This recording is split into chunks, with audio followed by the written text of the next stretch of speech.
With all my gear ready, I was getting set to take off on the Hoka Hey. Quick trip down to Athena and Dawn's at Vagabond Choppers. We'd work on the bike for a couple days and make our way to the Keys. Where are we at? What are we doing? 5:30 a.m. Day of registration. We're almost done with the bike. Nothing like cutting it to the limit. We rebuilt everything. Unfortunately, in the end, there was an electrical problem with the computer that we couldn't overcome. This would almost surely put me out of the race if it wasn't for Kurt and Sharon Miller, who acted at the last minute to get me on a 2010 Ultra Classic. We hit the road with a brand new bike, sporting the old skins.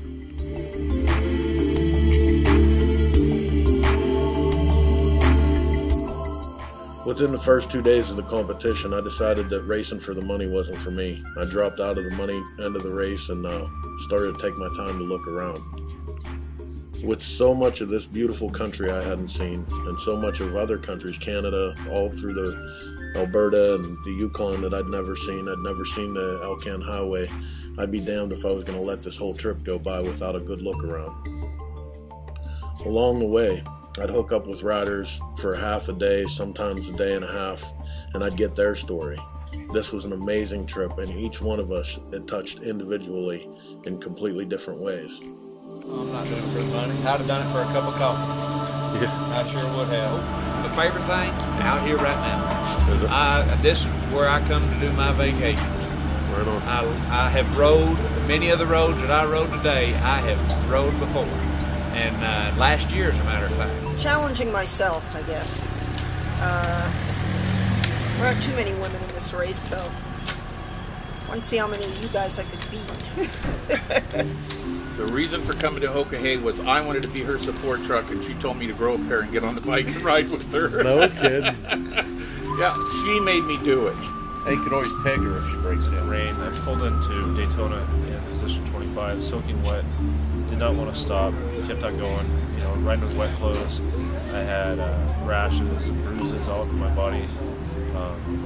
Then my back tire came loose in Georgia. I limped it along till the next checkpoint. Okay, so it's day 14 or 11 or fucking some shit. The Hoka Hey challenge, and looks like I'll finally get into Alaska today. This has been, no doubt, the hardest thing I've ever done, the hardest ride, man. But just the maddest back roads and little tiny towns, and now we're on the Alaskan, the Alaskan highway. I got caught in a sandstorm, and it shredded my rain gear. Really? And then I was going through Arizona, and there was this wall ahead of me, and it turns out it was a herd of cows that was in the middle of the road. Pulled up next to him, and I thought, well, I'll just try to get him to move. And so I throttled down, and the suckers, you know, they jumped about like 4 feet high in the air, and stampeded around me, the whole herd did. And then, so that kept me awake all the way through Utah. Once we got up into the Canadian Rockies, the roads really started to open up. The Alaskan highway proved everything it's ever been rumored to be. Giant potholes, huge sections of just dirt or hard-packed gravel, pavement areas where you could get up to 70, but you had to be real careful because they came to an end quick. There is no do-over on the Alaskan highway, man. If you wreck here, it could be hours before someone comes to find you. Okay, so it's about midnight on fucking Wednesday. Here we are at the last checkpoint, the Harley-Davidson northernmost point outpost. And behind me, no one's here. They left a box of after-hour stuff. That's always a good sign when you're in a race that you're so far behind, people aren't even here to give you the next sheet of direction. One of my best friends called me up and he goes, Lee, they got this Hoka Hey thing running, you know, on June 20th, and that marks the 7th year, if I'm correct, about your son. I was like, yeah, it does. He says, I think that'd be a good run for you, so to test you. So that's what I did, you know, and I learned a lot on this. Like I say, met a lot of nice people, a lot of experiences, had a few words with some, but made friends out of it too. I think you know what I'm talking about. There was a lot of innovations that came out of preparation for Hoka Hey. One of our favorites was our buddy Mark Wilson from Whiskeyville down in West Virginia. Came up with this wicked bad system for putting a hammock on his bike. In pretty much under 2 minutes, he could have this whole hammock set up and be sleeping up off the ground. I want one of these immediately. Buddha gets stopped in, I don't know, somewhere in Canada.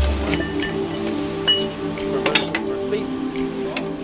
Run this thing, and it said he had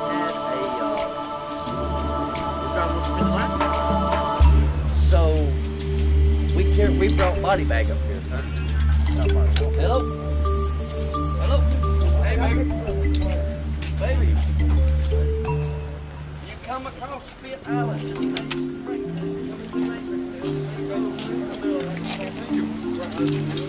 That's what I'm talking about. Damn straight. Favorite thing along the trip, huh? I would say that the route and the people that we were with. The route was incredible because it was all back roads primarily, and I just didn't, we just got to see so much of the country. And the other part was the challenge was that we did it so fast, and for the most part as safe as could be. So, and the best part of the whole thing really was the people we were with. That really was the best. So. Why they would have missed it. Yeah.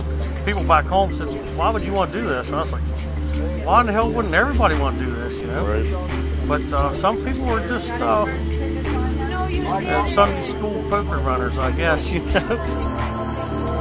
think it was the night that I was on this one mountain range. I looked up, and I swear to God, I felt my son on the back of my bike riding. And that was tough. I pulled over and I talked to Clark, and he gave me a hug, and he's like, "Lee, that's because he's there with you." And I don't think I ever felt closer to him, even though I haven't seen him in 7 years. And I realized at that moment there was a God, because I'd never seen mountains and mountain ranges like this, and the water and stuff like this. I'm from Texas, and I've never seen stuff like this. I think I finally realized there's a God, because who can make, the stuff that I saw, I only saw in pictures and on TV. To see it in person, it just sent chills down my back.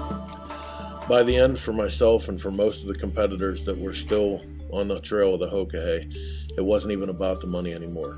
This was one of the most beautiful, personally enriching journeys any of us had ever taken. All in all, it would encompass 12 United States, including Alaska, 3 provinces of Canada. We would see more wildlife, more spectacular views, and more historical locations on this one trip than most of us have ever seen in our entire time riding motorcycles before it. It would take me 12 days to complete the 9,100-mile course of the Hoka Hey, and it would leave me very little as far as energy to get home on. Exactly the way it should be. Hoka Hey, baby.